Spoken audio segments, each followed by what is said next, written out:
स्वर्ण समाज के लिए परमाणु बम है, नस्लें खत्म हो जाएगी। कहेगा यूडब्ल्यूएस देंगे अपने को, कुछ भी नहीं है अपने को केंद्र सरकार में। वो बच्चा जो अदर समाज का है आपकी बच्चे के खिलाफ मुकदमा दर्ज कराएगा। ना कभी जिंदगी में उनको नौकरी मिलेगी, ना किसी स्कूल कॉलेज में उनको एडमिशन मिलेगा। उसको समझिए, स्वर्ण समाज के लिए परमाणु बम है, नस्लें खत्म हो जाएगी, अपनी आने वाली पीढ़ियां मिट जाएगी इस यूजीसी के चक्कर में। झुंझुना पकड़ा दिया कि साहब ईडब्ल्यूएस आरक्षण दे दिया, अरे कहेगा ईडब्ल्यूएस दे दिया अपने को, कुछ भी नहीं है अपने को केंद्र सरकार में। मैं धन्यवाद देना चाहता हूं उन तमाम नेताओं का और सीकर में बैठने वाले उन युवाओं का जो भूख हड़ताल पर बैठे, उन सभी का धन्यवाद। और उन तमाम नेताओं का तो इस ईडब्ल्यूएस को सरलीकरण कराने का काम इससे राजस्थान की कांग्रेस सरकार से करवाया, भागादौड़ी की, और गहलोत साहब इसके धन्यवाद के पात्र हैं। क्या बात कर दो कि साहब आरक्षण दे दिया, शर्म आती है मुझे।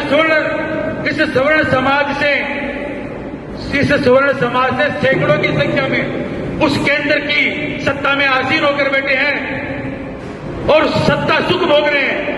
एक भी वहां जाकर ये नहीं बोल रहा है कि साहब हमारे बच्चों पर आपने जो कुठाराघात किया है, जो यूजीसी लाया है, उसको आप वापस लो। एक सिंगल नेता नहीं। क्या हम मर गए?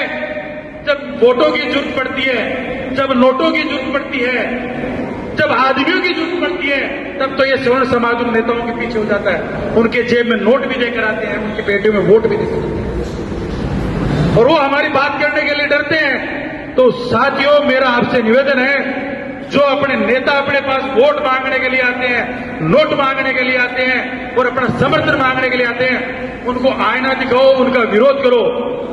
उस यूजीसी समिति में अपने ही समाज के लोग बैठे थे जब ये यूजीसी लागू करने की बात हो रही थी, जब ये बिल बन रहा था, अपने लोगों ने वहां साइन किए। तो ये चीजें सब सोचने की जरूरत है। आप एक तरफ तो भारतीय जनता पार्टी कहती है ये जो नौजवान तैयार हो रहे हैं वो देश की आने वाली युवा पीढ़ी, देश का भविष्य है, और वही भारतीय जनता पार्टी इस युवा का गला घोटने का काम करे, ऐसे काले कानून लाकर यूजीसी जैसे कानून। शर्म आती है कि हमने उस भारतीय जनता पार्टी को उस लेवल तक सिंचा है। आप विश्वास नहीं करोगे कि सीकर की गर्मी तो साहब कुछ भी नहीं है। आप जैसलमेर बाड़मेर तब जाकर आज इस भारतीय जनता पार्टी का बुलंदी पर इसका नाम हुआ है। और वही भारतीय जनता पार्टी आज उसी स्वर्ण समाज का गला घोटने का काम कर रही है। मैं आप सभी भाइयों से पूछना चाहता हूं, क्या ये सही बात है कि अपने जिसको सींचा वही अपना गला घोटे? मैं मातृशक्ति को बता देना चाहता हूं, यूजीसी का बड़ा नुकसान होगा। नुकसान ये होगा, आपका बच्चा चाहे कितना होशियार हो, कितना हाई स्कूल में पढ़ रहा हो, हाई कॉलेज में पढ़ रहा हो, उसका नुकसान ये होगा अगर आपकी बच्ची एकदम सही होगी, काम नहीं करूंगी, उस समय वो बच्चा जो अदर समाज का है आपकी बच्चे के खिलाफ मुकदमा दर्ज कराएगा, और मुकदमा दर्ज होते ही वही कॉलेज आपके बच्चों को रस्टिकेट कर देगी। रस्टिकेट करने के तुरंत बाद ना कभी जिंदगी में उनको नौकरी मिलेगी, ना किसी स्कूल कॉलेज में उनको एडमिशन मिलेगा, ना कभी जिंदगी में उनको नौकरी मिलेगी, ना किसी स्कूल कॉलेज में उनको एडमिशन मिलेगा। इसको समझने की जरूरत है। अभी तक किसी के पास जाके बात करते उनको समझ में नहीं आता कि यूजीसी क्या है। मुझे ज्यादा बोलना नहीं आता है, अगर मैंने कहीं कुछ गलत बोल दिया है तो मैं आप सभी से क्षमा प्रार्थी का हूं। और ये जो माथुर साहब ने हमें बहुत अच्छी बात और बहुत अच्छा सुझाव दिया, हमने एक नारा दिया था, हमारे मन में पीड़ा थी, क्योंकि बाहर नारा दिया जाता है कि तिलक तराजू और तलवार जूते मारो इनको चार। क्यों साहब, क्यों मारे? इनके बगैर आज तक किसी की सत्ता है तो बता दो हमें। हमारे कारण सत्ता में आसीन हो जाते और हमें ही जूते मारने की बात करते हैं। तो हमने ये नारा दिया कि तिलक तराजू और तलवार, अब इनके बगैर नहीं बनेगी सरकार।